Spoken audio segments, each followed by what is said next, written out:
then the Shenja one Raja Mayana, Zobe Sanje Reba, Dan Shazon them, the Horishavan Jidin Kemba Jevon, the Vakano, Lana Meba Lada Menonje, the Masanje, Bejawa Shaja Tuvala Chats and one should have Jazucha. The Ma Jim then the Shenja one Raja Mayana, Zobe Sanje Reba, Dan Shazon them, the Horishavan. Jidin Kemba Jevon, the Vakano, Lana Meba. Pada Menan Jedama Sanje Jumden, Bejawa Shaja Tubama Satan on Chudo Jazochia, Dama Jumden, the Shinshan, Rajamba Yanda Banzo Besan, Rivada Shazon Dama, the Orishavan Jidin Jamba Juvandi, Kalo Juva Lana Meva Hada Menan Jedama Sanje Jumden, Bejawa Shaja Tubama Satan on Chudo Jazochia, Kanze Ganyan Zowa Jadama Sajan Dena Combanded. Hani jiden dena çocuğa sonra dese kevaca kaçan. Namda kunga çodo susan var yeşil cazo serge kumbonca çaban jiden sonlar var. Gombo çonye jola çağa zela çenjon demba çemen daveş. Sendor nava jola çağa zela dece jela zeba sonlar. Nyame kenjen jola çağa zela gombo tuje çeden ba tamje jemben demba. Sonamı yönden cazo jende jenjala çağa zela taben de jacı.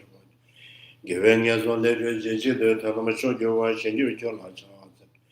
Trina Travalanya, the Lavata, Rabu, Shingatan Bayan. Gendula Yacha, the Londivachi, and Measure Gawabu. Rangazam Nayozo, the Denner Sanje Dambaya, Gamara Rima. You must have a sugar, the Melon Lota, Gentleman, the Jesu of the Sonam Dia Tam Jesava, you Kovantum, the Jinj and Datu. Nada, nada, Shiva loves you, Siva, one job show. To the teacher, the blessed one, the one gone beyond, the foe destroyer, the completely perfected, fully awakened being, perfect in knowledge and in good conduct, so that the knower of the world, supreme guide of beings and pain, teacher of gods and humans, to you, the completely and fully awakened one, the blessed one, the glorious conqueror, the subduer from the Sanskrit land. I prostrate, make offerings, and go for refuge. To the teacher, the blessed one, the one gone beyond, the foe destroyer, the completely perfected, fully awakened being, perfect in knowledge and in good conduct, so that knower of the world, supreme guide of beings to be tamed, teacher of gods and humans, to you, the completely and fully awakened one, the blessed one, the glorious conqueror, the subduer from the Sanskrit land. I prostrate, make offerings, and go for refuge. To the teacher, the blessed one, the one gone beyond, the proposer, the completely perfected, fully awakened being, perfect in knowledge and in good conduct, so that the knower of the world, supreme guide of beings to be tamed, teacher of gods and humans, to you, the completely and fully awakened one, the blessed one, the glorious conqueror, the subduer from the Sankhya clan. I prostrate, make offerings, and go for refuge. When, supreme among humans, you were born on this earth, you paced out 7 strides and said, I am supreme in this world. To you who were wise then, I prostrate. Pure bodies, form supremely pure, wisdom ocean like a golden mountain, fame that blazes in the 3 worlds, winner of the best, to you I prostrate. With the supreme science, face like spotless moon, color like gold, to you I prostrate. You are immaculate, the 3 worlds are not. Incomparably wise one, to you I prostrate. The Savior having great compassion, the teacher having all understanding, the field of merit with qualities of the vast ocean. To you, the one gone to the essence, I prostrate. The purity which makes one free from attachment, the virtue which frees one from the lower elements, the one path, the sublime pure reality, to that Dharma which pacifies, I prostrate. Those who are liberated and who also show the path for liberation, the holy field qualified with realizations, one devoted to the moral precepts. To you, the sublime community intending virtue, I prostrate. Do not commit any non-virtuous actions, perform only perfect virtuous actions. Subdue your mind thoroughly. This is the teaching of the Buddha. A star, mirage, a flame of a lamp, an illusion, a drop of dew or bubble, a dream, a flash of lightning in a cloud. See conditioned things as such. Through these snares, the sentient beings attain their own goal of seeing. Subdue the foe of faults, and be delivered from the ocean of suffering, of aging, sickness, and death. Sanje Jana Soje Jana Na Chanju Bado Dane Jazuji Dage Jazoje Besono Jona Pinche Sanje Juba Shua Sanje Jana Soje Jana Chanju Bado Dane Jazuji Dage Jazoje Besono Jona Pinche Sanje Juba Shua Sanje Jana Soje Jana Chanju Bado Dane Jazuji Dage Jazoje Besono Jona Pinche Sanje Juba Shua. I go for refuge and tell my mind to the Buddha that I run the Sangha. Through the merit I create by practicing giving and the other perfections, may I quickly attain a state of Buddhahood for the benefit of all sentient beings. I go for refuge and tell my mind to the Buddha that I run the Sangha. Through the merit I create by practicing giving and the other perfections, may I quickly attain the state of Buddhahood for the benefit of all sentient beings. I go for refuge and tell my mind to the Buddha that I run the Sangha. Through the merit I create by practicing giving and the other perfections, may I quickly attain the state of Buddhahood for the benefit of all sentient beings. Tamje Yamala Jan, Jalan Deda Sanje Junden, and Shenju Banda Jumaya, the one to be done. Rewada Shazon, the Mandera Javan Jiden, Juma Juvan, the Kalan Juvan, Sanje Junden, there so on the Shenju Banden, Sona the Judum, Givazawa, Majum, Severa to Jim. Sonam Jedera Namji, Beja Sambana Jetuba, Senan Yamato Jeba, Juyer, Tonam Biduba. Tebe Mevana Lombarga, Shero Sigim, Tona Zeba, Simja Tamje, Damba, Chanju Sambana Java, Pabia Kasana Jevun, and Trajan, Jepato. Baba Sanje Majava, so number of Yanim, Kuja, Chomej, Kusumam, the water. So the Ganyama Mava, so Mevata, whatever to Nella, number two, Pumbata, Ananda, Medavacation, Devana Majina Java Yozo, don't want a number two, Chovan and Java Yishin, Devana Majumata, Sanjay Jimden, Yishela Neaba, Yagana Devana, Yana Vanija Tala, Sinjatum Jelas, Sala Jubate. The Dania Sanjay Jimden, Yakucha, Yanda, Namaso, Tabation, Tamagiva.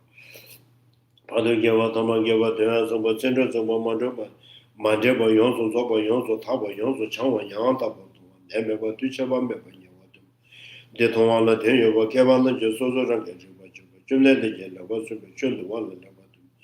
Yavajo was over Sanjo, and Rovacho, Medema, the Watan, the Temba Yuva, Tewajim Milkitan. Leverage River, Tomboshu, Timboshu, Temanja, Charge of Sona, Page. Yes, I don't want to mention the Yuba, no one, Japan, the Yuba, Chemo. Kangi, Jada Juba, today in the Ponjo, but danger was one, you want them on charge.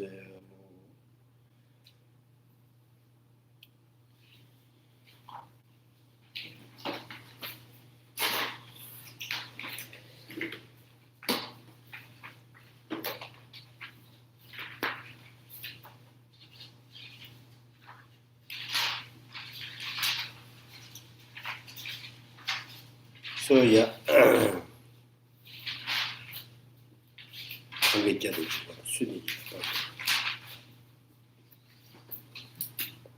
So this text from the beginning, the homage to the Buddha by relativities or the dependent originations. Lama Tsongkhapa also has the praises on the dependent originations. Dendriteva, right?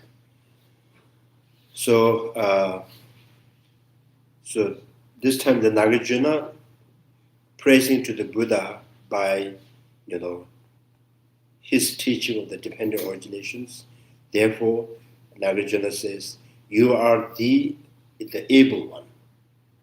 So because you have discovered by yourself this dependent nature, so the benefit from that is all the Bodhisattvas and Arhats and all the noble beings, they attain their permanent state of peace through realization of the dependent originations. Therefore, you are the able one. Now, I think last time we had on the page 1 132. I think we got to the top of 136. But where do we want to start? Huh? We did finish that one. So we are in 137. Oh, okay.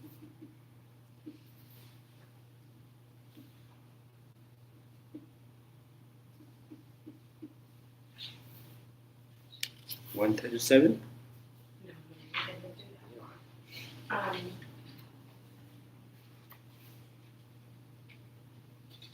I think we just, the very 2 sentences at the top of 136. Is that right? Is that your? I think I have marked here. Okay. Yeah. So we are on the stanzas number, is it 1? Or, yeah. So those whose intellect transcends being and nothingness and does not dwell between, realize the meaning of the conditions, which is profound and non-perceived.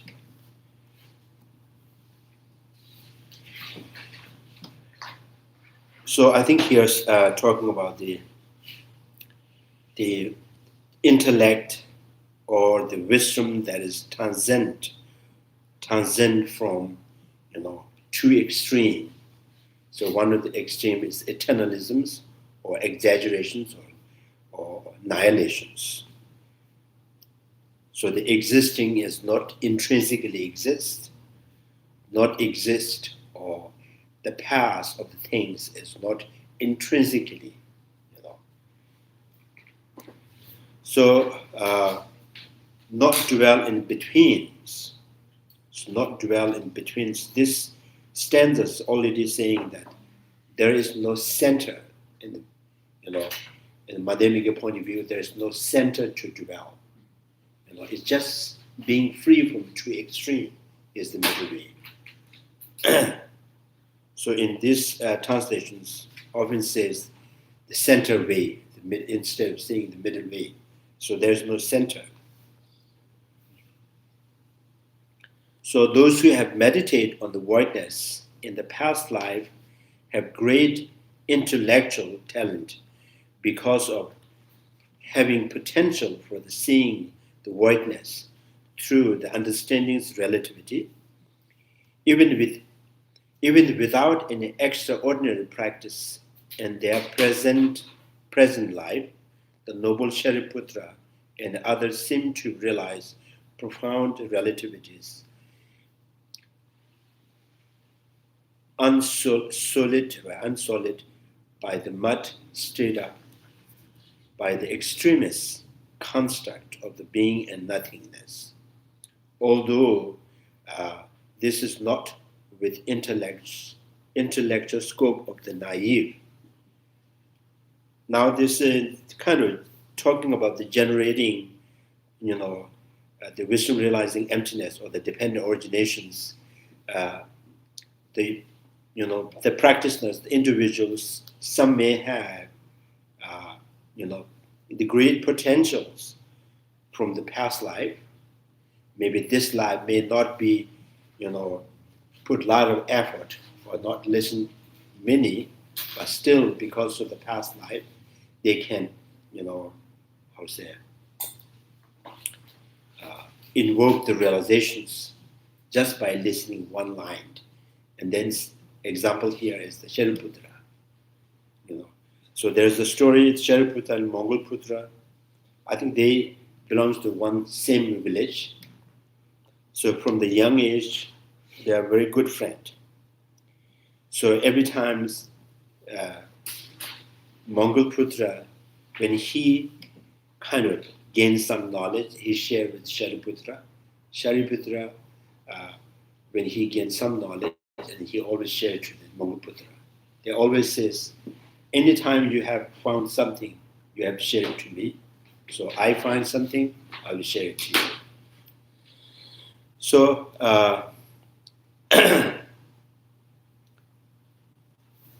so the one time the Buddha sent one of the, first 5 disciples. So one of them is called Bhagavatattva, Arya Tattva. So, yeah. So Buddha sent him, maybe near the village where Shariputra and Mogulputra lives. And then when he goes for the arm in the morning, this monk always recite Om Yedharma, Hetu Parambhava, Hetu Tikhan Tatagato, Hevadata, Tikhasayana, Niroda Evambadi Mahashamana Yuswa. So when Shariputra listened to this, he kind of contemplated, he understood Four Noble Truths. So the line is saying, Yedharmas, yes, all this phenomena, all the things, happening due to their own cosmic conditions. So each detailed cosmic condition taught by the Tathagat, and the way to end, there are many. So the way of ending the cause, therefore end the result of the suffering, is also taught by the Mahashamanas, the great meditators.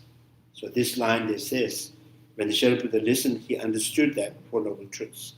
And then right after he shared to the Mogulputra, I heard this from the Gautama, one of the Gautama students. He listened that, and then they kind of discussed on that. So no long ago, then Mogulputra also understood the Four Noble Truths. So then they went to their teacher, master, Jain masters.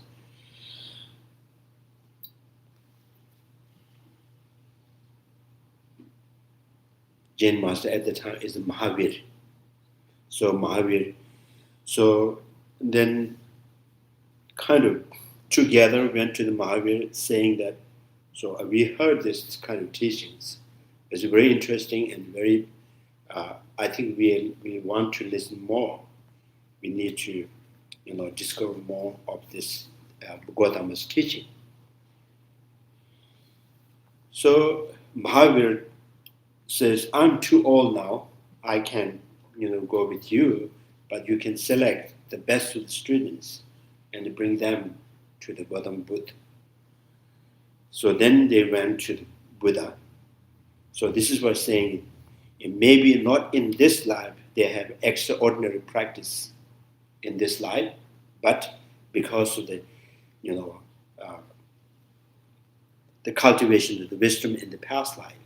So they are able to understand just by listening to one line, different originations. So as actions, I think this translators, as actions and addictions, he was saying that karma and afflictive emotions serve as its cause. So then yedharma, hetu parambhava, hetu dekhan tadagatos, dekans. So all the phenomena, happen to exist due to their own cosmic condition. Particularly, the samsaras are always arises from the karma and delusions.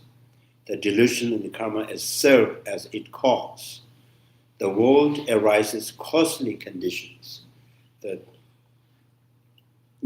life of the sentient beings and the habitats of the sentient beings all are conditioned, cosmic conditions. Just so the guide proclaimed the causes that counteract such actions and addictions. So now they say the guide, the Buddha, Buddha proclaimed that there is the counteract, there is the antidote, or there is the antidote to to end the cause and condition for the suffering. So which means there is a way to end the karma in afflictive emotions. So that's proclaimed by the great Gautama Buddha.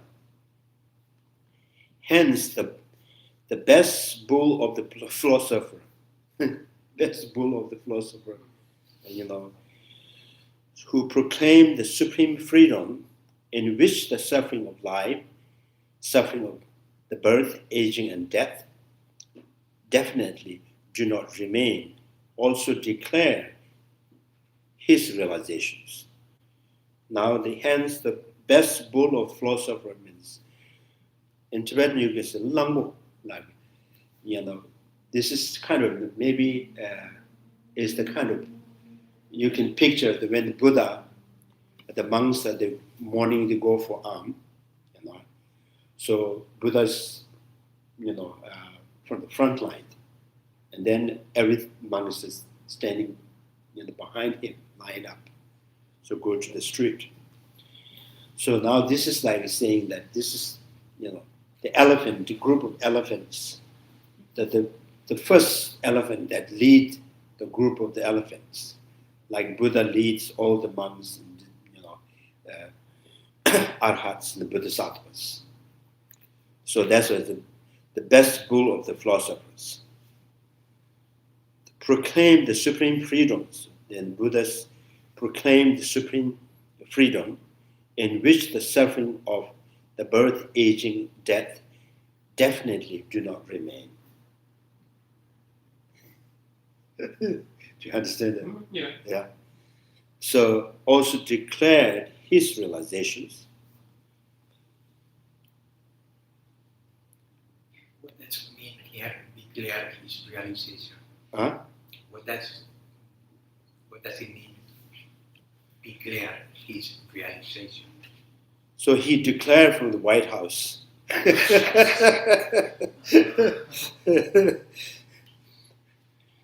So declare means he kind of, the proclaim that he has gained the realizations that could end the birth, aging, and death. Because he know the antidote to how to end the karma and afflictive emotions. Then he really declared that I have this. So that's why I'm saying there.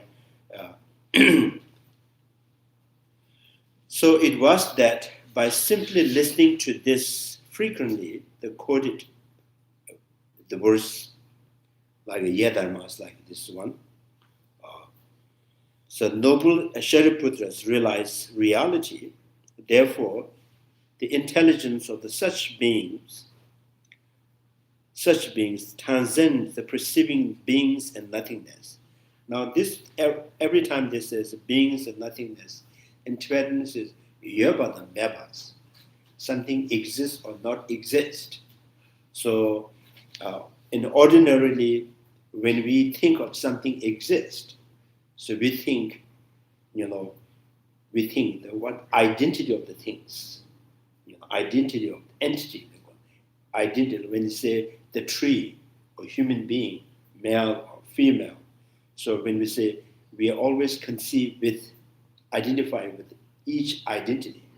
So we see that each identity is something intrinsic, something solid and concretely exists out there. So now that existing is not exactly, it is not intrinsically, so each of the identity is a given or imposed by the language, through the languages. So there is no any identity of any kind of existence, right? So that is that is intrinsically exist. And something that is, we think, it does not exist, like, now, or that is the past, that is not yet comes, therefore does not exist. And that is also not intrinsic. The yesterday is the past, tomorrow is coming. So that is also coming, and in the past is also not intrinsic. There's no so equally, like the past and the future is equally not intrinsic as present. They are equally exist conventionally or the relatively as present. Right?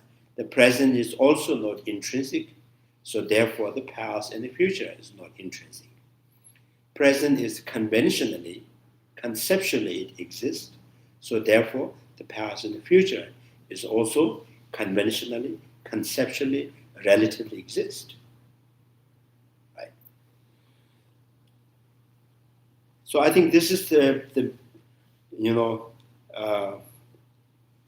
orphan Chandrakirti mentioning that what holds the sentient being in samsara, what is the thing that not letting us experience the freedom? So then says, what is that, holding you in samsara? What is that things that you're not, not letting you to experience the happiness all the time?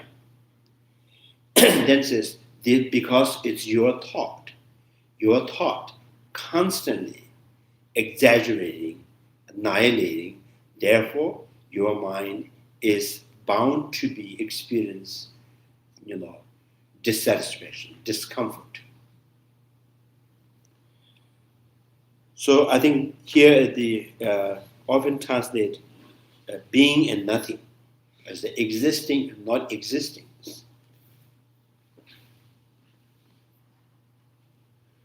Therefore, the intellectual being and the perceiving beings transcend perceiving beings and nothingness by the sheer force of formal practice.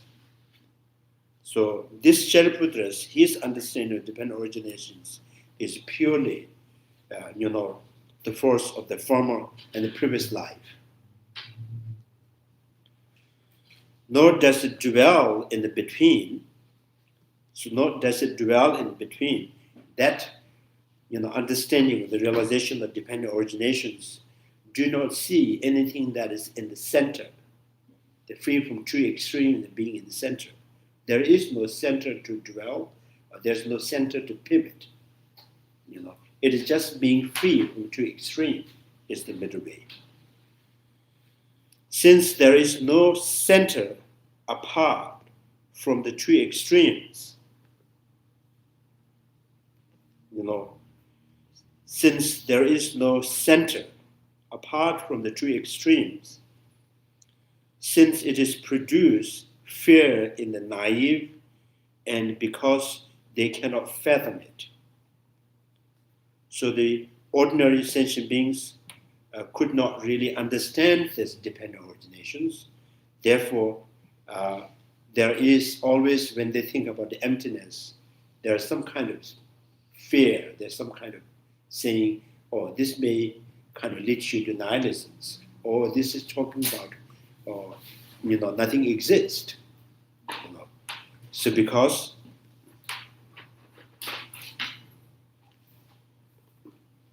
this is I'm kind of curious because he from the beginning he was always translate the middle way as the center way, and here so middle way is the meaning of the middle way is free from two extremes. There is no center to pivot, right? So then this dependent originations, it is profound since it is intrinsically uncreated. It cannot be objectified. Intrinsically uncreated. So, so it is saying that yes, it is since it is intrinsically not arising, intrinsically not objectified means there is no objective phenomena. Does it make sense? It does objectify an object and objections. Each has a different meaning, right? So objections means you're refuting, right? And object means, observable, conceivable, imaginable, right? These are the object. Objectified means now the object that you conceive or imagine, that objectified by itself, it is out there, apart from your perceptions. So they're saying that it cannot be objectified. Now, if you go with one particular example, saying that, for example, if we think about the future, arising of the sprout. Arising of the sprout is not intrinsically arising, and arising of the sprout is not objectified. Right? So because, there is no sprout in that arising of the sprout. If there is the sprout, it is no longer arising, it is the arisen. So, right? So there's no objectified. So same thing, in the present is also not objectified, and it is not arising intrinsically, and past, too is like that. When the mental construct, either of the, absolutistic,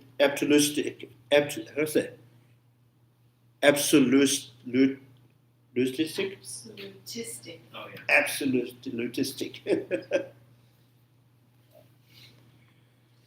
the absolute or the nihilistic extreme of being and nothingness.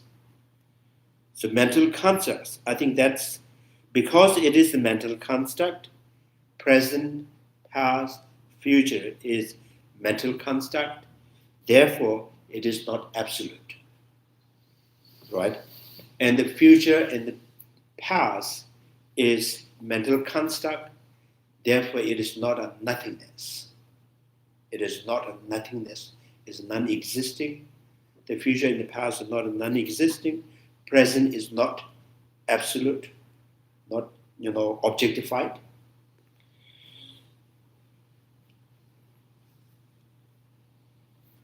So nothingness or a center, therefore it is non-perceived.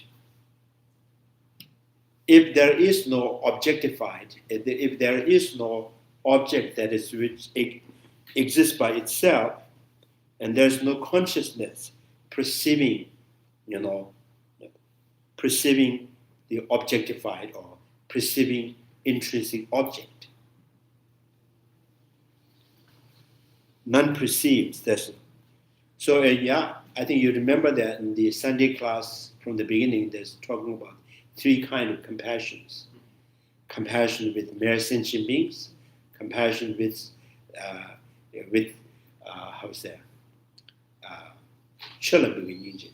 phenomena, compassion with No reference. no reference, no reference. So here is also non-perceived, means it's no reference, right? Compassion with no reference. So no reference means Buddha's compassion to the sentient beings, sentient beings, is also realizing there is no intrinsic sentient beings. So compassion towards sentient beings at the same time, and realize there is no intrinsic sentient beings. So that is compassion with no reference.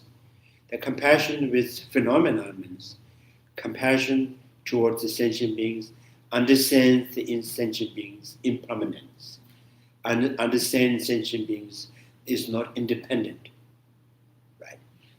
And then the mere sentient beings means ordinary compassions. So they see sentient being with intrinsic or permanent or sometimes just sentient being. So non-perceived and objectified, not objectified, or no reference are the same. I think they are the same meaning.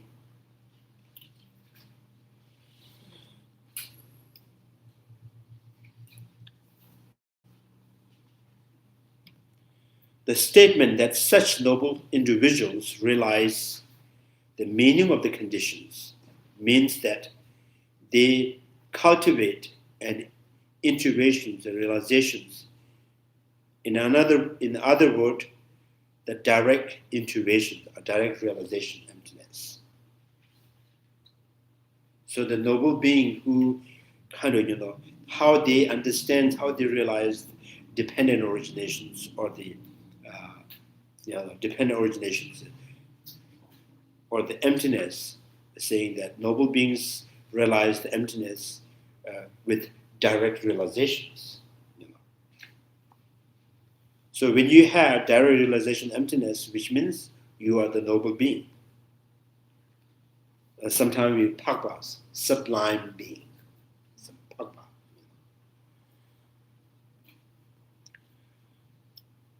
Those other than the noble who have, other than who have serious misperceptions are unable to realize the meaning of the relativities. So ordinary sentient beings, is seriously, because their mind is pretty much,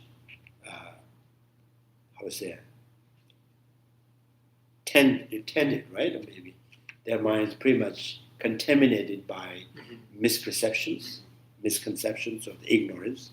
Therefore, for them, it's not easy to understand the relativities. For they presume that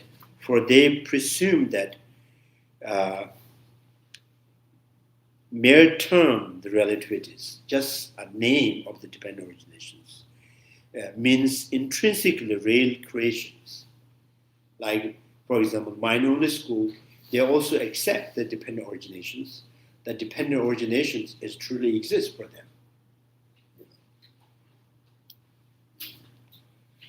them. In their effort to find the reason that proves the intrinsically real creations and not contradict with voidness, advocate this Buddhist advocates say to this,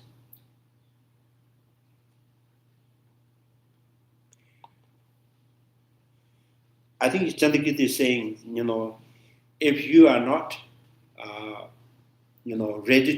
ready or capable to understand the Prasangik school point of view of the dependent originations, if you still understand the dependent originations, and that from the minority school point of view, and says, "But this is better than nothing." So yeah, it's okay. You can do it. You can do it. We can help. That Home Depot solo slogan.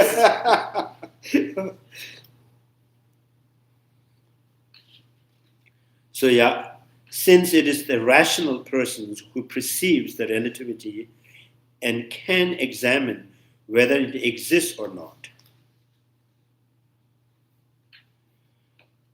perceives the relativity and can examine whether it exists or not, the noble one who contemplate the profound relativities with intellect that transcends the construct of the being and nothingness, cannot,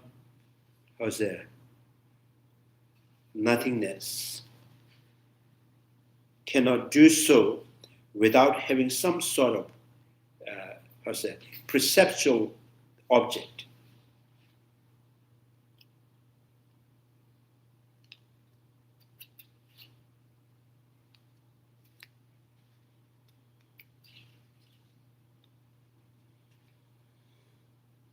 So what he's saying, noble ones who contemplate the profound relativist intellect, transcend construct of being and nothingness, cannot do so without having some sort of perceptual object. So for if the relative things were held to be the absence during the realizations, then like the horn of donkey horn of a donkey, they could not be perceived.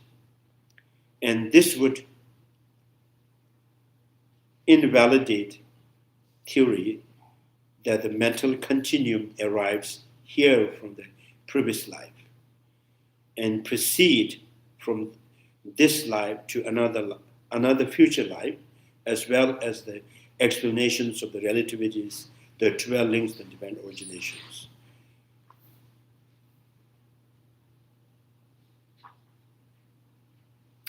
A ver, ese, Yeah. hay que tener todo completo.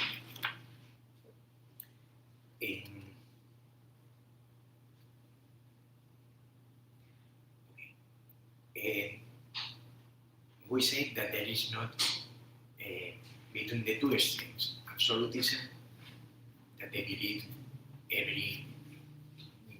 every object has an intrinsic nature, solid nature, and the other extreme, nihilism, that it is the total negation of reality. So Buddha came with he explained, he says this is the middle way. Reality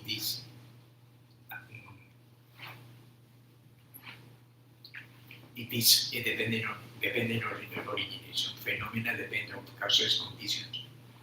Yeah. Then here he says, but that relativity doesn't mean that intrinsically is a real creation. But that is not the explanation of how we create reality. I think here in the Prasangika school, Nagarjuna is saying that relativity means the relations, right? So we can relate, for example, when say, is my body, is my hand, my book. So there's a conceptually, creating the relations. So that's the relativities. And me and my body, me and my thought, me and my feelings. So conceptually we construct the relations of me and my body. So that relations, relativity is happening, or it is playing on the two, conceptually distinctive construct. So because both are conceptual construct, mental construct, both are not substantial, but we can see, we can imagine the relations. So the relation that existing on the two concept, mental construct, is like illusion, like existing. They both, have no intrinsic property or no substantial property in there. So what here is saying that relativity is not neither substantial. Yeah, relativity is also not substantial. That would be a position, a centrist Yeah. position. To say that So I think, center. and then the 70 stanzas at the, I think stanzas number 55 or 6, something like that.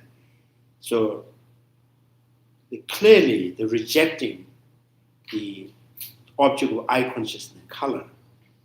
Color has any distinctive identity. They're saying there is no such color that exists, apart from the sense power, and it casts image to the sense power. There is no color at all. Color only exists, when the eye sense power and the consciousness contact with the outer element, and then color happen to be existing. So therefore, color have a distinctive identity is because of the language, not because of the color itself. And that is what we call relativity. Yeah, that's called relativity. But there is the relations between the color, eye sense power, and eye consciousness. That relation is not based on three substantial property. The relation is that relation based on three separate phenomena. That three, or the number three, is conceptually distinctive three mental construct. Yeah. So the relativity is also not substantial. It is a mental construct. Yeah, and the To mental explain construct. The the interaction between the three. Yeah. So when you say conceptually construct, this is the West, and that based on that West mental construct of the West, and you can construct East. So the both are not substantial. But once you construct this one, and automatically you will construct East. If you construct the South, and you will construct North. And you construct is favorable and unfavorable. So the relations is always there. The relations that is only perceived or conceived by the thought. But beyond that thought, there is no relation. No relation at all. Yeah. Geshe-la, Yeah. this is something that I thought of that Christian asked last week with the classical dependence and then the more philosophical one. So it's almost like there's not a negation of classical and preferring philosophical. It's almost like they both fit together at different levels. Like when you're talking about how the eye depends upon light, and then the mental consciousness that creates the image depends upon the eye sense power. That's more of that like man leaning on a can, standing on a can type of level of dependent origination. But when you're talking about this, like you were saying, these three objects are kind of separations. That's the more philosophical one, where we're saying that the reason why we have three is because they are relating to each other. I don't know if that makes sense. I'm just trying to make sure that like they both make sense, and it almost seems like both types of dependent origination are needed to understand how things work together. Yeah, I think the term the classical, yeah, you can say there is the dependent origination that we can see with your eye, from the naked eye. You're just standing up by depending on chair or the table. Mm-hmm. So what you're depending on is independent from yourself. But still you can depend it, right? I see. Now here Okay. Now here the dependent originations, Nagarjuna's Prasangika school point of view, Right. dependent originations is there is no independent separate phenomena, Right. but just mentally construct two separate phenomena. Okay. There you can also see the relations, So relativities. the classical dependent origination sees the can as Yeah. separate. There's Yes. the man, and he's standing taller because of the can, not because it's something that builds together. It's a completely separate entity. Yeah. Whereas Nagarjuna is more saying that they are relating to each other in terms of cause and effect. Yes. So you can just stand, just leaning on the walls. Right. That is, the wall is independent from you, and you're independent from the wall. Right. But Okay. for the period of the time, you can lean on the wall. Right. You can say, I'm depending on the wall. So that is very obvious, evident, dependent natures. A more conventional way of talking. Yeah. Right. So the Prasangika school, minority school and Sautrantika school, they kind of understand the dependent origination like that. The both what you are depending on, what is depending, is that both are substantial. And the Prasangika school says there is no substantial, like the color, eye sense power, eye consciousness. There's no substantially, separated three phenomena. Because there is no such color could exist apart from the sense power. Right. Like there is no reflections of the image of the face, could exist without the mirror. Mm-hmm. And that the reflections never exist independent from the mirror. Right? But mirror is not reflection is not a mirror. So therefore, conceptually distincted, the mirror and the reflections are the two. That, two separate phenomena is conceptual. With that conceptually constructed two separate phenomena, you can also, project the relations between these two. And you and your body is not substantially separate, but you can, in a construct, the relations of you and your body. So the ordinary people could not fathom the dependent originations. Means it's not talking about the person and his, the person and his depending on the can. Like the riders, the horse riders and the horse, right? It's not talking about that. So in the present, Nagarjuna is seeing there is no such color. There is nothing. Color never exists by itself. Color never exists by itself. Color do not distinct from the smell by itself.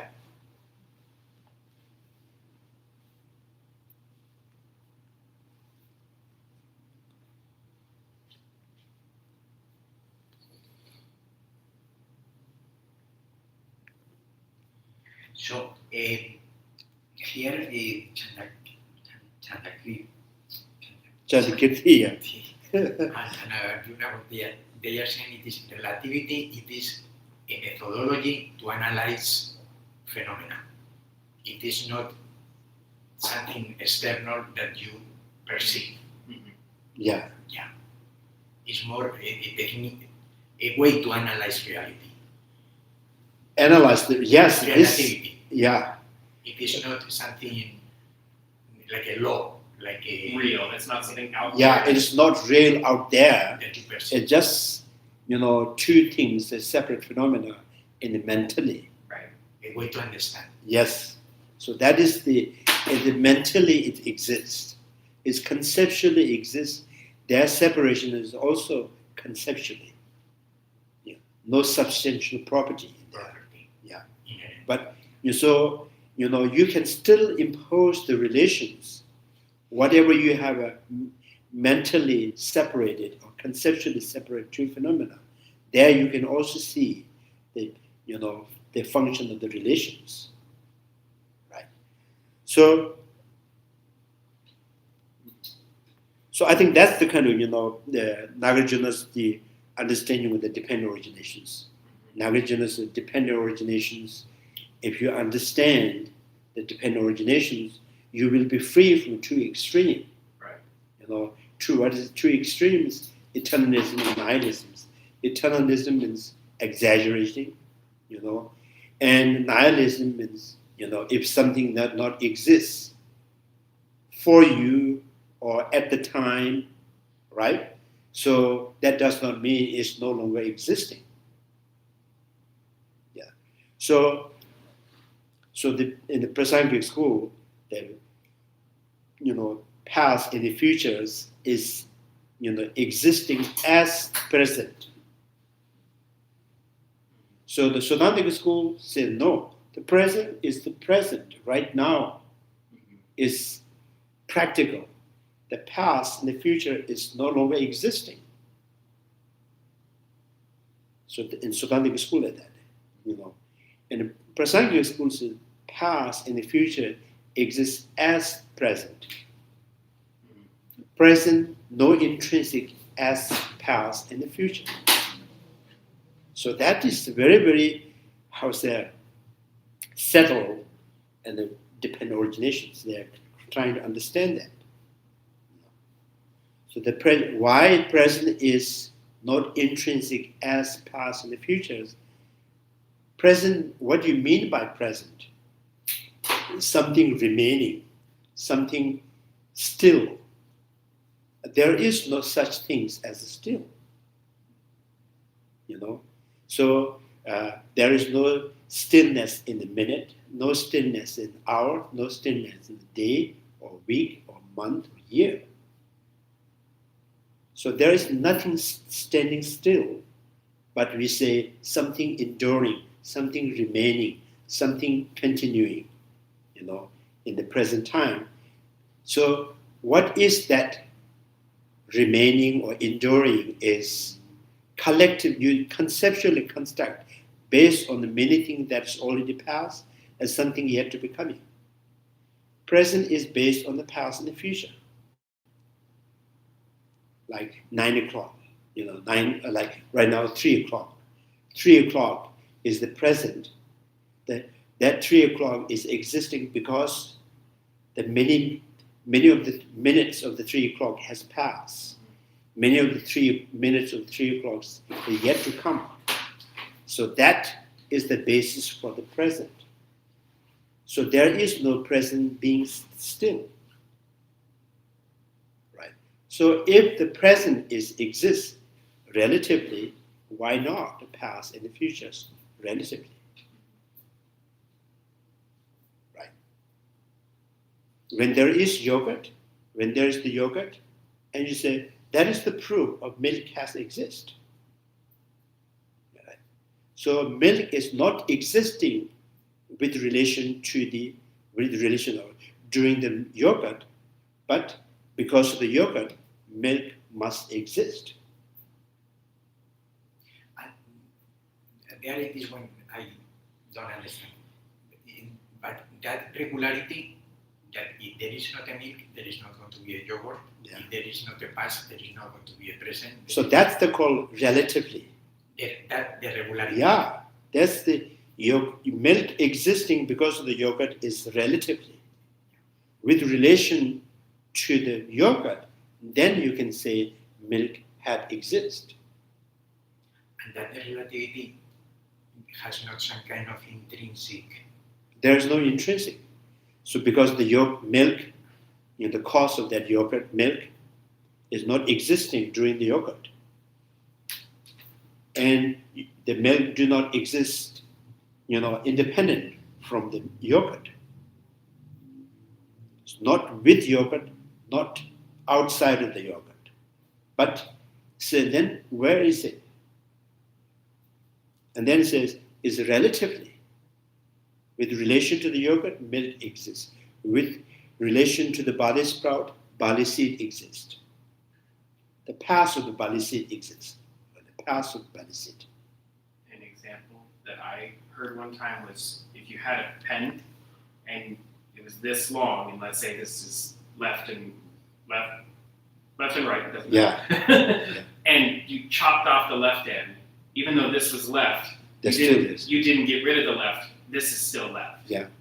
Since as long as you have a right, there's always left. Right. So in the Arya there was, Arya there was the analyzing on the particles, and some says a particles is directionless, and then Arya there says, is that particle can move? And if yes, the particle, if it moves, it has the front and the back. So how can you say it's directionless? Yeah, something that cannot move, something that is no, any substantial quality to be standing still or not moving, which means is not exist. Right. So the Arya rejects the minute partless particles. So partless particles or directionless particles is non-existing. If the particle with directions all the time.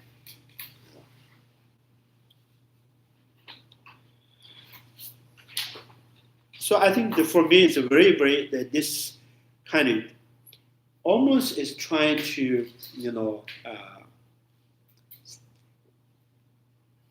it's kind of this suggesting, implying that what is actually there outside of the mind, and Nagarjuna's saying that just the molecules, the particles, there's nothing. And then it says, when it contact with your sense power, and some become color, some become smell, some become taste, some become textures. So only with the relation, and then it becomes something.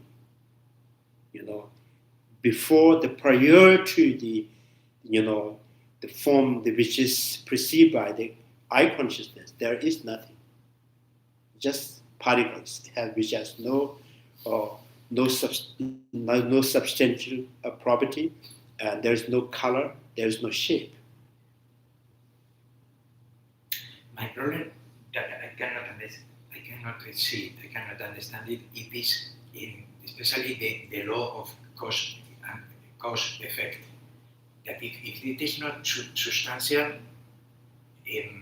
Law in cause and effect, if it is not substantial, yeah. if it is not substantial, how can you predict? How can you manipulate reality, like with the technology? Do you know what I'm trying to say? Yeah. That regularity, if it has not some kind of, how to say, intrinsic nature, it have, like the law of gravity. I know it is mental construct. We say law of gravity. It is something that to explain with words that they are operative concepts. But beside the concept, it is happening that is going to happen always. That if I leave something, it's going to go to the floor. So that is when it is when I cannot overcome mentally the feeling of something intrinsic, substantial there. There it is where I cannot, my brain doesn't go beyond. I've thought about that too, and I've struggled with it. And what I've thought of sometimes is if you have the concept of gravity, for example, it's, and I'm losing already. But the thing that I think is if you have the conception of that thing, it's always going to happen. Like I've said a couple of times with like, if a tree falls in a forest, it doesn't matter if the tree actually falls, but when you have that frame of that thing existing, the consequences from it will, I want to say, almost like always happen. That's how I've tried to think of it. I don't know if that actually makes sense per se, but like that is something that I've tried to figure out too. Yeah, I think people also some kind of, I don't know about this, the DNA. So there's some kind of, the probability of the futures is already predicted in the DNA, but it's not 100% sure. So even not 50% sure. There's no 30% sure, but its probability is there, right? So those probabilities, understood, realize when this turned into something, prior to things happen, you could not see there's probability in that DNA. You just you saw there are many changes, and then you kind of once you kind of familiar with the result, and you predict there's some probabilities. You cannot see within the DNAs all the probabilities. And the histories, you have just look, hold the chain of that, the result, and from there you just impose there's the probabilities, right? But in the same way, like the barley, the rice, the tomatoes, the oranges, so the how they really continue the same type. So from the history of that, you just impose, yes, there is the potential, right? Otherwise, it is not substantial. It is not substantial. There's no physically there. It's just a kind of potential. It is the tendency or the way it moves. It's the nature of that. That cannot be seen, cannot be touched. Right? This can be understood from the history of that. So to use the gravity example, it's almost like you're inferring gravity can happen. You're not actually seeing what will for sure happen, but because of the potential and probability that if I drop this, it's going to fall, it's almost like that those cause and effects, you can see that, but we can't see it for sure. Is that right? Right now, people always think that when they think of gravity, it's always apple falls or the pen falls. So, and because of the gravity, we also breathe. You're breathing. We can walk. We can stand. It's not just apple falls. Right. Everything is there. is because of the gravity, right? So if you just see the meaning of the gravity in just falling, Mhm. that's not gravity. Right. It's because of the gravity things falls. That is not gravity, right? And the funny thing is, I've also heard people say that that's not even gravity. Yeah. That's just how we explain something that's occurring. Yeah. Like the gravity isn't even that it's falling. Yeah. If you because of the gravity things falls, because of the gravity people get older, aging. Mhm. Because of the gravity we moves. Mhm. Yeah. So my breathing is not the gravity. It's because of the gravity I can breathe. Mhm. Because of the gravity I get older and aging. Right. So where is the gravity? If you try to find, which means what motivates you to find the gravities is that you have a tendency to think that gravity must be intrinsic. It has to belongs to some part, right? Or say, oh, gravity in the earth, or gravity in the space, or gravity in the sun. So you don't really see the relations. You don't see the relations. There is the gravities, not gravity in one part, right? So usually some people think that the heat, right now is 90, 93, 95, the heat, and normal people always think it's because of the sun, right? If it's because of the sun, and that much heat in here, how much heat in the space? Mhm. So when you go in an airplane, it's always minus 24. Mhm.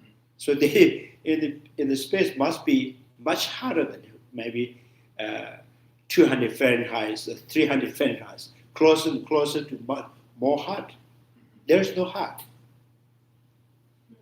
It's not the heat is not just throwing to the earth from the sun, right? It's relatively this earth, and the elements in the earth, and the absorbing how much they can absorb the heat. The heat is also in the molecules of the earth. When absorbing in molecules they shake up and they produce the heat, right? The sun is not heat. If sun is because the sun is the only cause of the heat, when you go up in the mountain, it must be much hotter than in the town. So that's the relativity is not. If you try to find objective, you cannot find because they never exist. So it is when we try to isolate the terms of the relationship, it is what we cannot find. Yeah. Including the relationship. Even the relations you cannot find objectively. Yeah. So I think that's the kind of the meaning here, relativities or dependent originations.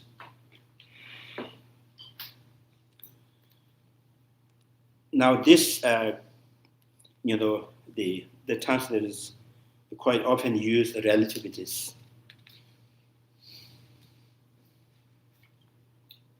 So I think sometimes we use tangent avanjumas, dependent originations. So origination is something occur, through dependently. So that is dependent originations.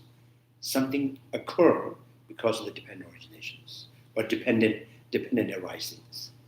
Dependent arising of the barley seed and the soil and the water and the heat, and occurs the arising of the sprout.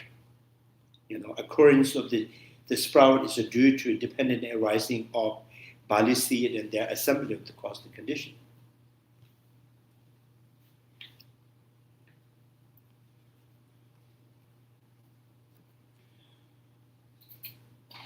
So yeah, there always there's a when we Yeah, I think Arya, there was from the beginning, there was one of the chapters talking about if you really follows the Buddhist teachings, you should free from, you should, you should be free from three things, So, first to say,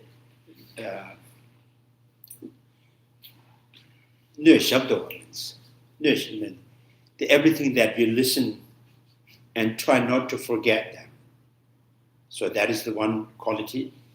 And then the second is never kind of the prejudge, So,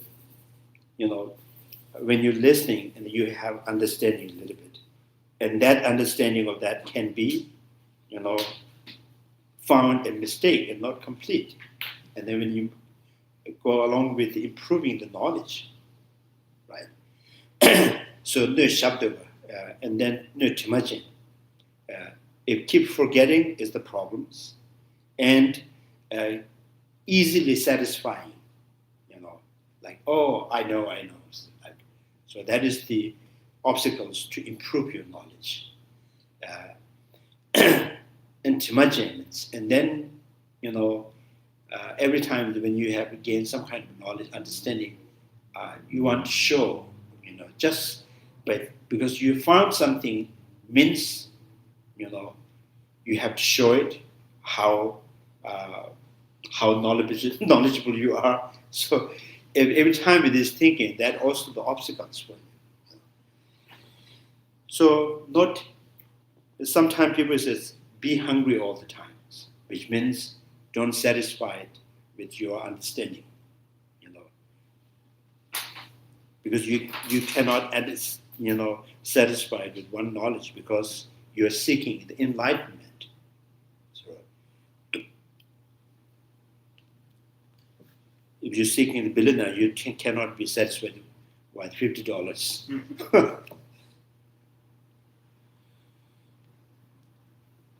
So now here's the construct of the being and the nothingness cannot do so without having some sort of perceptual object.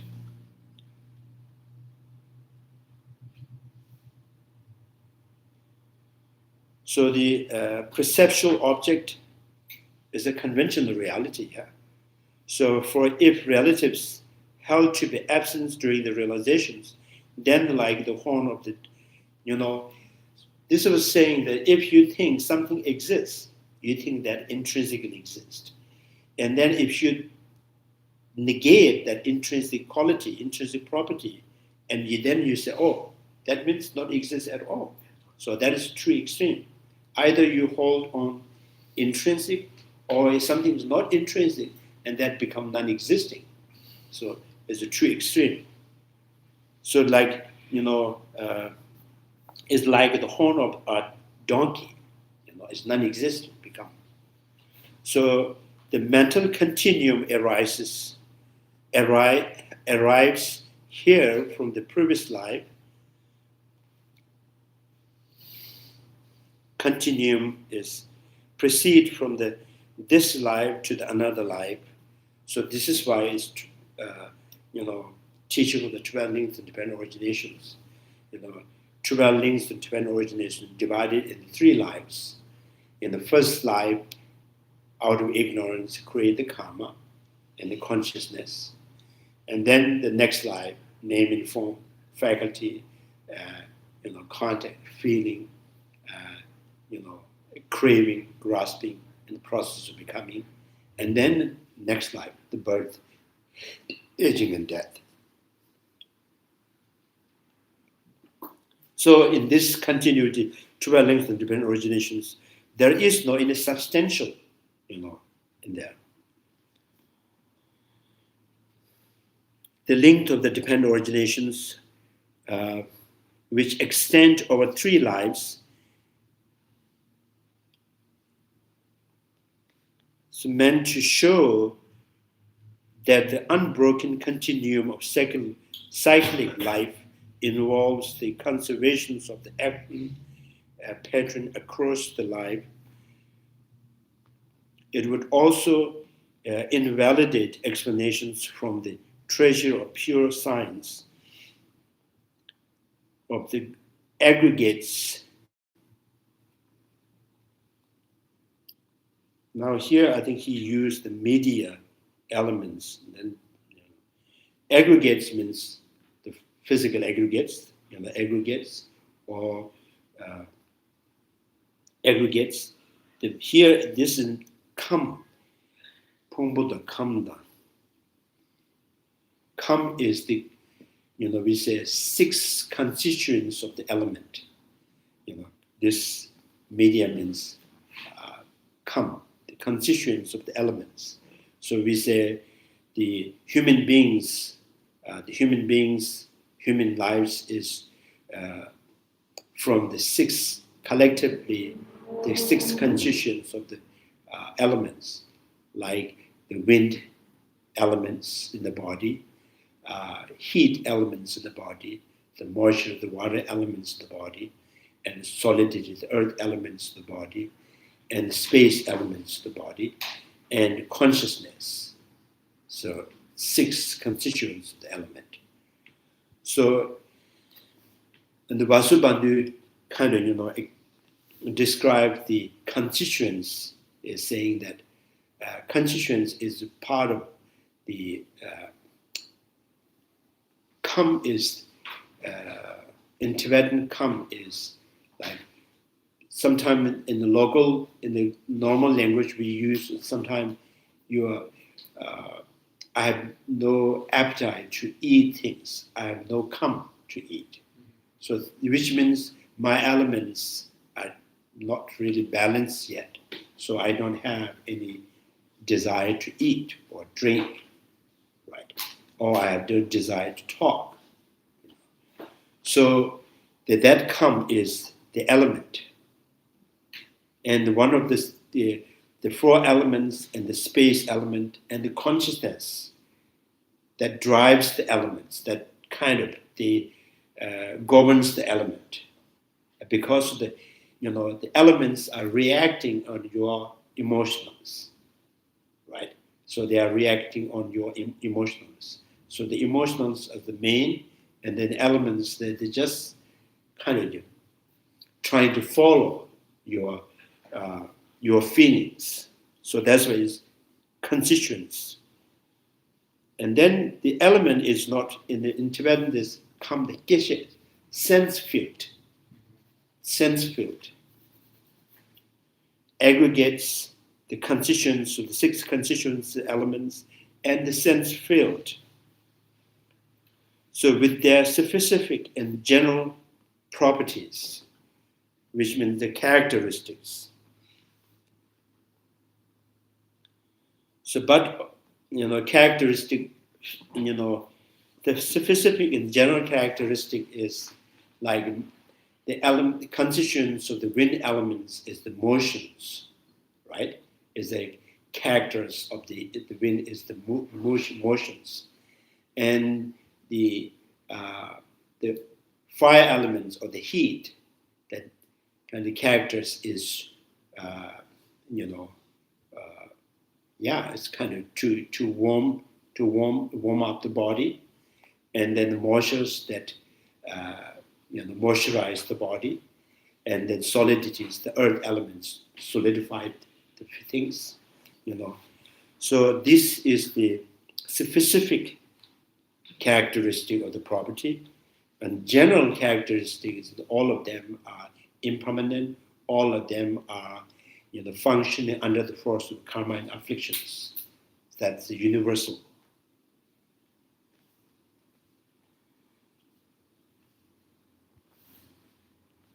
So this is saying that, each of the elements in your body, they place, they perform the function from their own natures, and it's like the moistures, the heat, and they have different,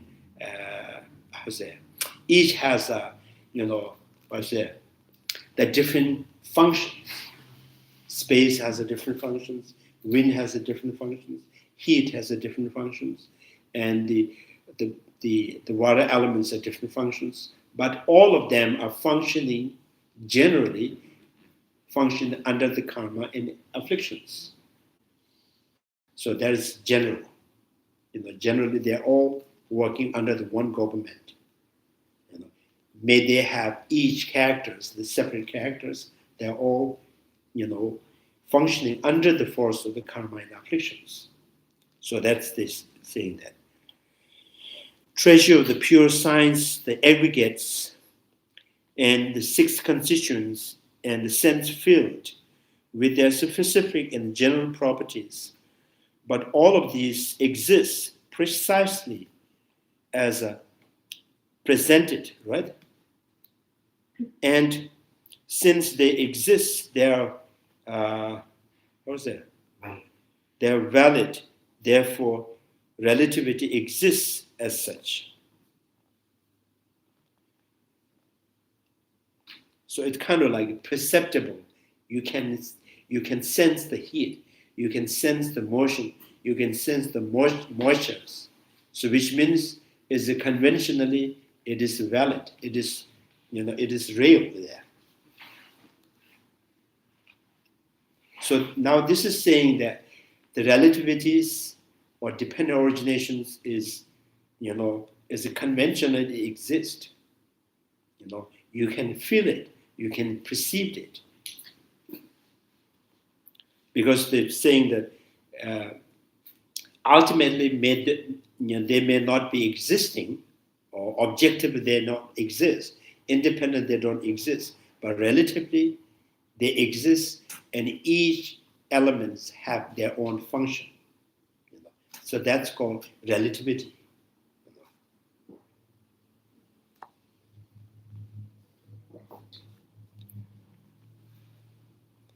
So, I think you can also contemplate there's a mindfulness of the body when in that contemplations we see each element have different functions, and then you also see all of them are functioning at the same time, under the influence of one emotional anger or attachment or jealousy or compassions, whatever the generates.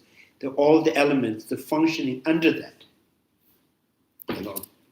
under the influence of that particular emotions.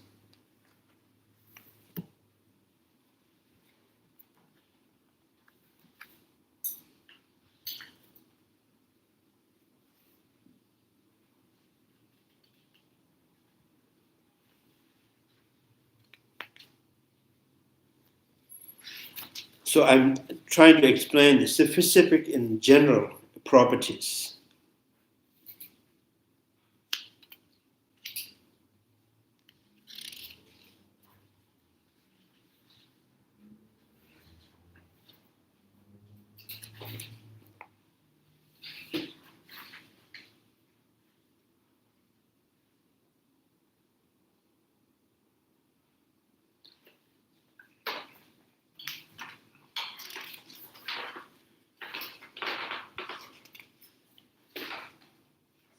The two conditions for general was impermanence and the force of karma. Huh?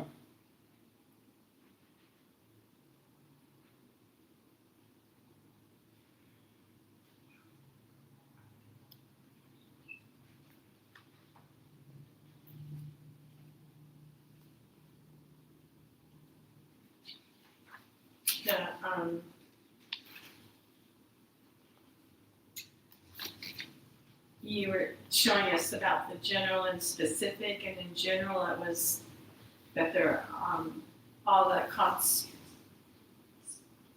constituents are impermanent and under the force of karma. Yeah. Constituents. Is that how you say it? I'm saying that why this says specific and general properties. And about what? About aggregates and constituents, and the six constituents of the elements, and two sense field, or the sense field, the sense faculties. So now what do you mean by specific and general properties? So I'm saying that about this six constituents, the element, particularly, wind element, water element, fire element in the body, and saying that what is the specific property of each of them. So then water has specific, property. The earth element is a specific property. So, and then generally, what is that? Generally, they're all functioning under the force of the karma. That is general function. And each may have different function, but they are all functioning under that. So like, the heat and the moistures, they are kind of,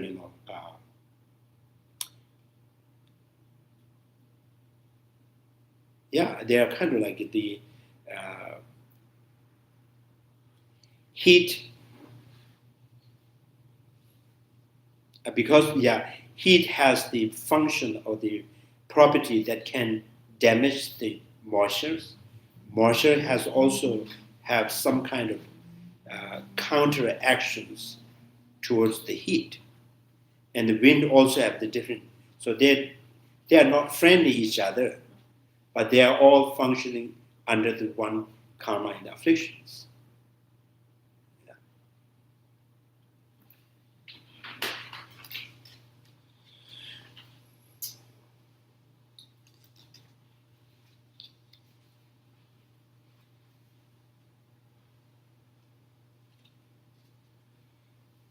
So then you can also say the specific and general property and sense field, like eye sense power, ear sense power, nose sense power. There's a specific. Eye sees the color, ear sense power, hear the sound, nose smell, for the tongue taste. But in general property, is they are all a product of the karma. So this is why we call appropriations. Appropriations. They're all appropriated. They're all designed. They're all together, under the force of the karma.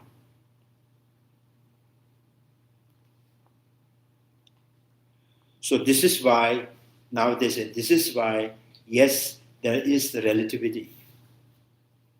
This is why they say the relativities exist. Dependent origination, the relativity of the things exist. If relativity is not there, and there is no heat and wind and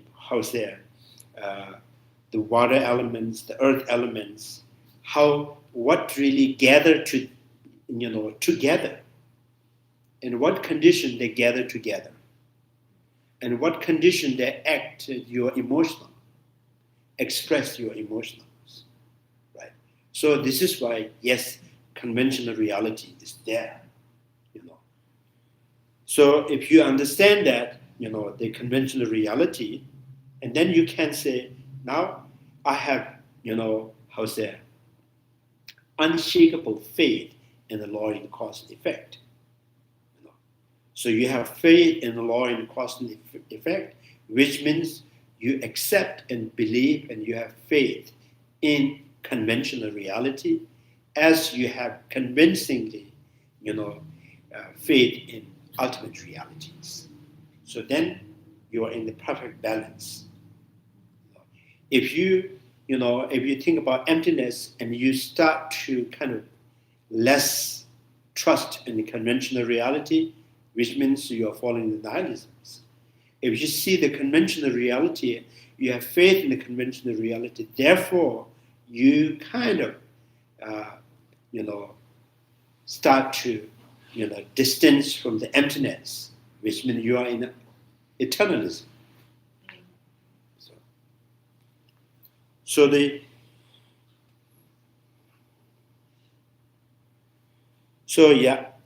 then says, let me explain. Now stanza number 2, the who have eliminate nihilisms, a source of all ills, who have supported the eliminations of those nihilistic view, and counter, right? Your addictions. You have served as our allies. I think this person is always translated the delusion as addictions.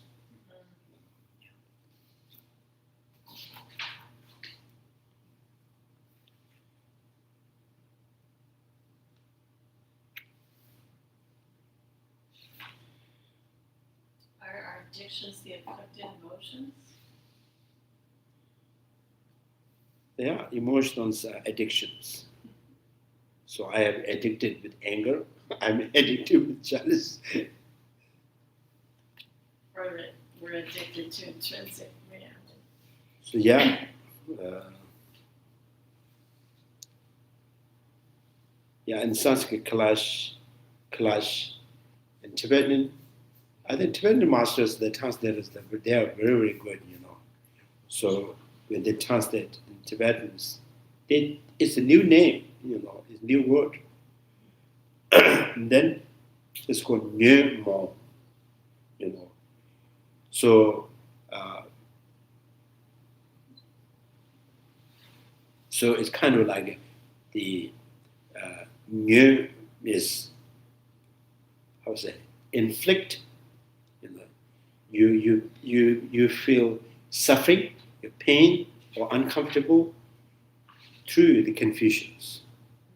So these two meaning together, you suffer, and with confusions is afflictive emotions.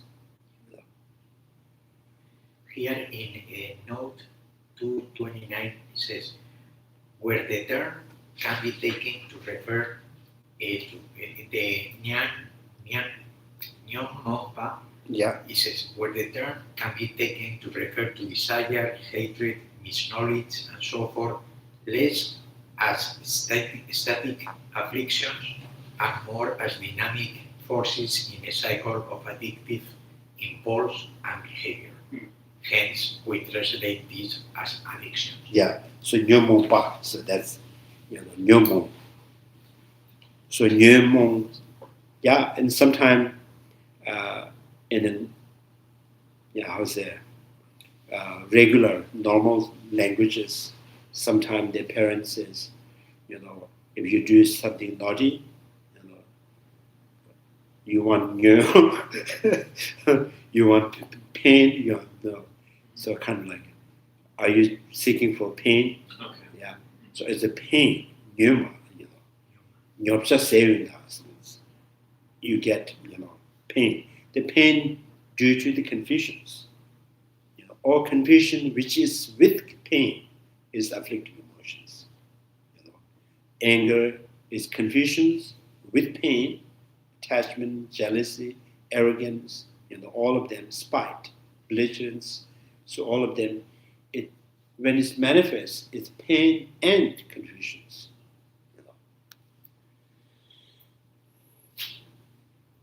So who have supported the eliminations of the nihilistic views, counter your addictions, you have served as your allies.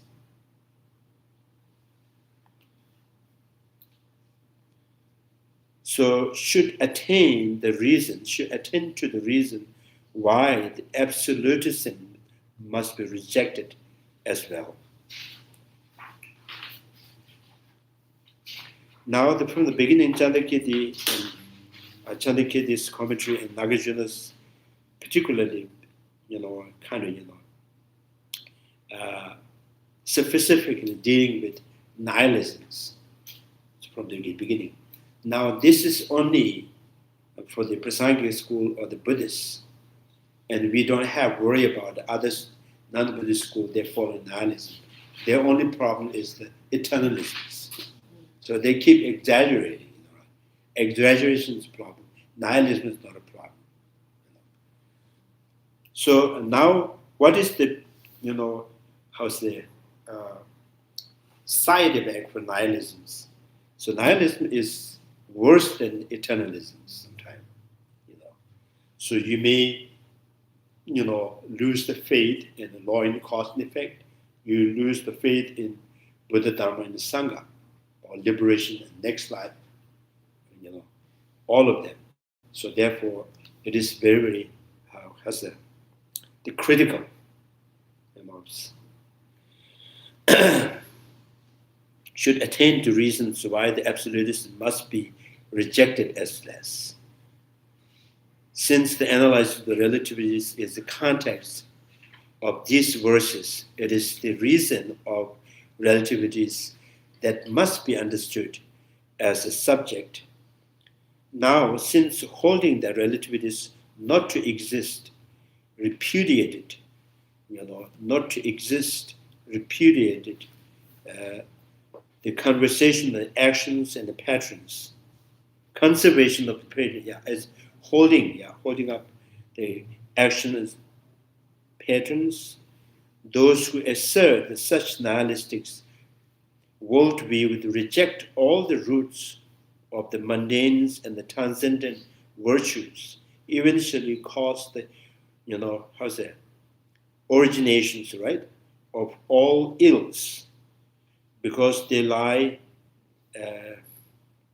the ground for accumulations of all non-virtuous element. Hence, their view is the original source of all ill that is eliminated through the treasure of pure science.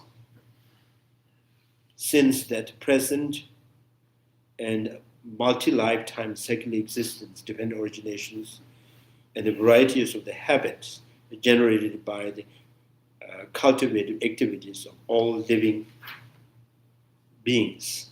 Consequently, Nagarjuna does not present additional reasons, reject the nihilistic opponents.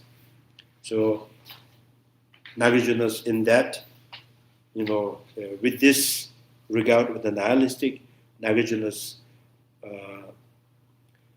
does not present additional reason, reject the opponent as that.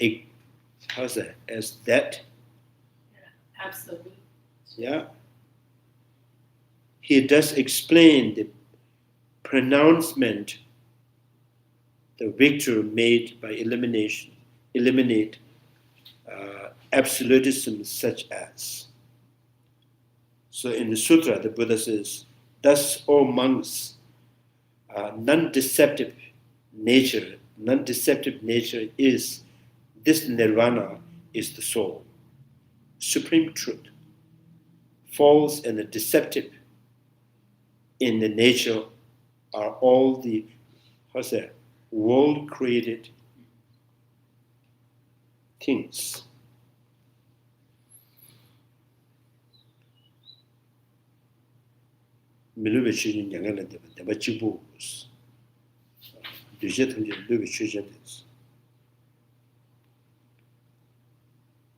All created things. I think created means is all arising,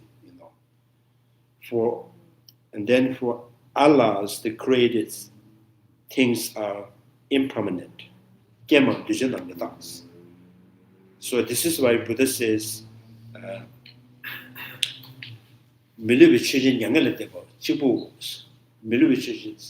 there's one thing, there's only one thing which is non-deceptive, and the peace from the pacifications, which is the ultimate truth, the emptiness. And the rest, the conventionals are deceptive, deceptive and unreal. So, and then Buddha says, Allah's, all things are impermanent. So this kind of saying to the monks. So Chandrakirti is saying Nagarjuna did not present any additional reason to the opponent to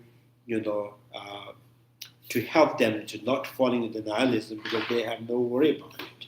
So they are only good in exaggerating eternalisms. So the only problem is for one who follows the dependent originations, one who try to understand the dependent originations, they may fall in nihilism. So once you fall in nihilism, it's very, how's that, dangerous, But it still says the emptiness, even if you fall in nihilism, there's a story of, one time,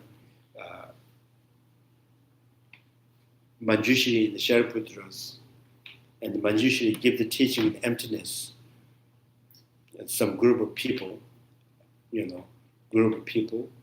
and they kind of, they're not happy about it. So they're confused. And Shariputra and also sees that these, the few peoples who attended the Manjushri's teaching, Manjushri continued to give the teaching in emptiness. They are not convinced, and they're confused, and they died. So not because of the teaching, they died, right? And then fall into hell realms. And Shariputra sees through his clairvoyance, and he complained to the Buddha, So this is what Manjushri did, and they all fall in the lower realms. And Buddha says Manjushri is very skillful. He already know they're all going to hell realm because the teaching that he gave. So this will reduce, So the power of the realization emptiness, even the slightly, some slightly understanding of emptiness can reduce many of the negative karmas. So they fall in the hell realm, they will bounce back again, born in a human being because of the emptiness that taught by the Manjushri. So Arya also says, if you have, little doubt in emptiness, that brings the crack in samsara.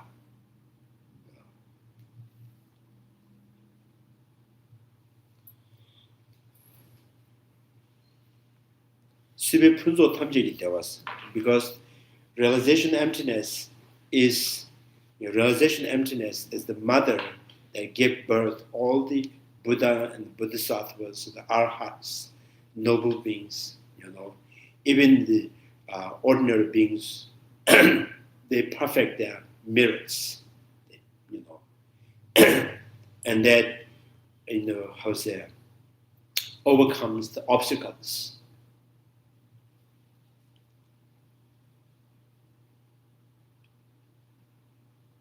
So why do you think the emptiness has that much potential to, the cultivating the merits, perfecting your skills and, attainment of the liberations, enlightenment, all because of the wisdom realizing emptiness.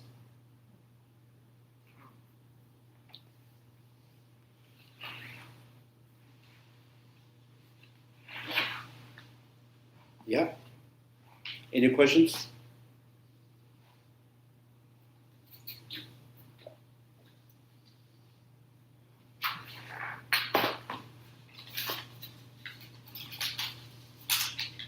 Yeah, and digit and digit. Yeah. Millimetry.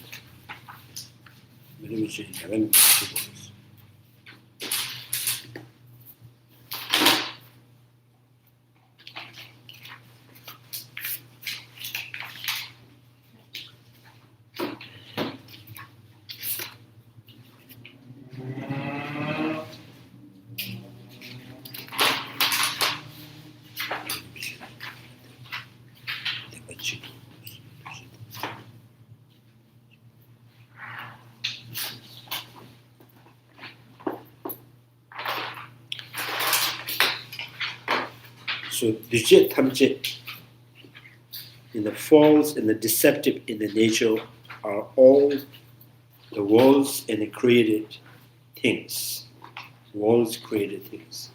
I mean, the sentient being and their habitats are all falsely exist. This is the saying.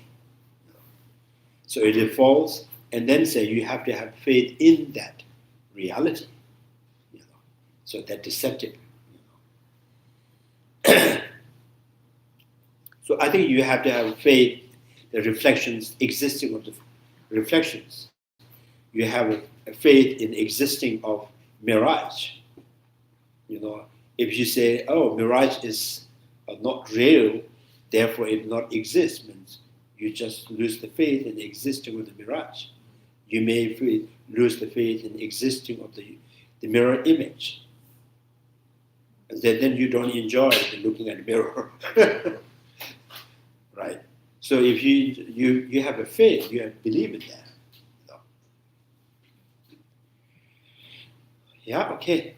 Chanju Semjo Rinpoche, Majeba na Jeju, Jeba Nyamba, Meba, Konde Kondo Peverage, Tonye Tawa Rinpoche, Majeba na Jeju, Jeba Nyamba, Meba, Konde Kondo Peverage, Pama Semje Tamje, Dada Deju, Nero Tamje Tata Tonga, Chanju Semba Kanda Suju, Tada Gunju, Molom Juju, Karera Voko Vishinga, Panda de Wama, Juven, Jeresa, Tinzi Jadu, Shaveside Bado, Denjuruchi. May the precious holy mind not give born and rise and grow. May that born have no decline but increase forevermore. May the precious mind realizing emptiness not give born and rise and grow. May that born have no decline but increase forevermore. To all these merits may all Father and Mother sentient beings to all that happiness. And may all the lower realms be and be forever. Wherever there are both STANZAS, may their prayers be accomplished immediately. In the sacred lands surrounded by snow mountains, you are the source of all that heaven have promised. O our which is in the Yuktisastika-karika, remain in this world until sunset. Thank you much.